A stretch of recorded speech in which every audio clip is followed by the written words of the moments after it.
இந்திய யூனியன் முஸ்லீம் லீக் கட்சியினுடைய 2 எம்எல்ஏக்கள் தமிழக வெற்றி கழகத்திற்கு ஆதரவு கொடுத்தாங்க அப்படிங்கிற செய்தியை நம்ம பார்த்தோம். அவங்க அதிகாரப்பூர்வமாக விடுத்திருக்கக்கூடிய பத்திரிகை செய்தியும் இப்போ நம்ம கையில் கிடச்சிருக்கு. இந்திய யூனியன் முஸ்லீம் லீகுடைய லெட்டர் ஹெட்டில், அவங்களுடைய லெட்டர் பேடில் வந்திருக்கக்கூடிய திரு பேராசிரியர் காதர் மொய்தீன் அவர்கள் கையெழுத்திட்டு வந்திருக்கக்கூடிய பத்திரிகை செய்தி. அதை நான் அப்படியே வாசிக்கிறேன் நேயர்களுடைய கவனத்திற்காக. தமிழகத்தில் நடந்து முடிந்த சட்டமன்ற தேர்தலில் திமுக தலைமையிலான மதச்சார்பற்ற முற்போக்கு கூட்டணியில் இந்தியன் யூனியன் முஸ்லீம் லீக் இடம்பெற்று பாபநாசம், வாணியம்பாடி ஆகிய 2 தொகுதிகளில் முறையே AM ஷாஜஹான், SSP சையத் ஃபரூக் பாஷா ஆகியோர் தேர்ந்தெடுக்கப்பட்டுள்ளனர். தமிழகத்தில் ஜனநாயக முறையிலான ஆட்சி நிறுவப்படுவதற்கு திரு விஜய் அன்சாரி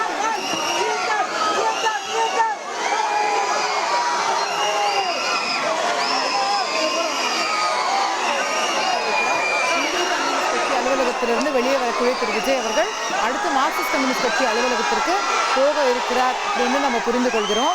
தன்னுடைய ஆட்சிக்காக ஆதரவு கொடுத்தமைக்காக கம்யூனிஸ்ட் கட்சி தலைவர்களை சந்தித்து நன்றி தெரிவிப்பதற்காக திரு விஜய் அவர்கள் ஒவ்வொரு கட்சி அலுவலகமாக செல்கிறார் அப்படின்னு புரிந்து கொள்ளப்படுகிறது.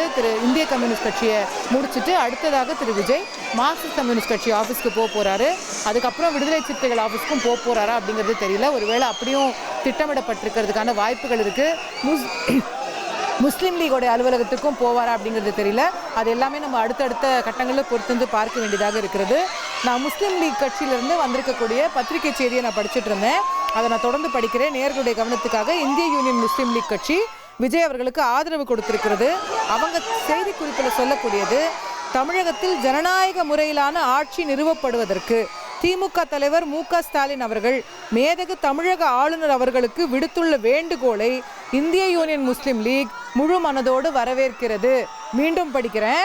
தமிழகத்தில் ஜனநாயக முறையிலான ஆட்சி நிறுவப்படுவதற்கு திமுக தலைவர் திரு மு.க. ஸ்டாலின் மேதகு தமிழக ஆளுநருக்கு விடுத்துள்ள வேண்டுகோளை இந்திய யூனியன் முஸ்லீம் லீக் முழு மனதோடு வரவேற்கிறது.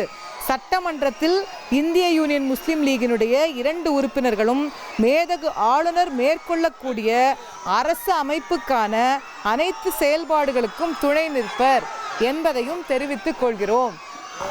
திரு மு.க. ஸ்டாலின் அவர்கள் சொல்லிட்டாரு, புதிய அரசு அமையறதுக்கு ஆளுநர் நடவடிக்கை எடுக்கணும்னு சொல்லிட்டாரு. அப்படி ஆளுநர் அமைக்கக்கூடிய அந்த புதிய அரசுக்கு நாங்க துணை நிற்போம் அப்படின்னு இந்திய யூனியன் முஸ்லீம் லீக் கட்சி சொல்கிறது. 1,28,00,000 மனங்களை வென்ற தந்தி டிவி யூடியூப் சேனல். தவிர்க்க முடியாத தம்ப்நெயில், கலக்கலான கான்டென்ட்ஸ். நீங்களும் இந்த குடும்பத்தில் இணைய இப்பவே சப்ஸ்கிரைப் பண்ணுங்க. அசுரபலம் கொண்ட எங்கள் டிஜிட்டல் கரங்களில் உங்கள் விளம்பரங்களை சேர்க்க வாட்ஸ்அப் பண்ணுங்க. 8939888838. Email advtthanditv@dttv.in.